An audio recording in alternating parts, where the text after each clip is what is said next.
আজ এই পরিস্থিতি হয়েছে ক্যাম্পাসে, অ্যাটলিস্ট আপনারা যদি কেউ দেখতেন, বিশ্বাস করেন আপনারা সারা জীবনের জন্য এই ছাত্রলীগ জিনিসটাকে যে কি পরিমাণ ঘৃণা করতেন বা ভয় পাইতেন আপনারা জানেন না।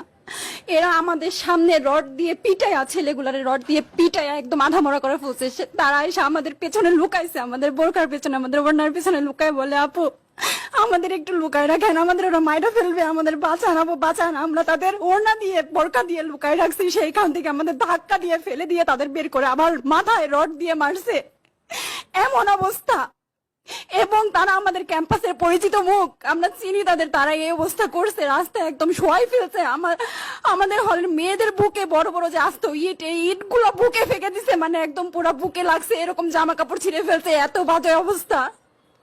অথচ আমার ব্যাচমেট, আমরা যাদের সাথে ক্লাস করি, একসাথে বসি, আমি তাদের একটা কথা বলতে দেখি না এগুলো নিয়ে, একটা কথা না। এবং তাদের নিউজ ফিডে গেলে দেখবেন তারা এখন এগুলাই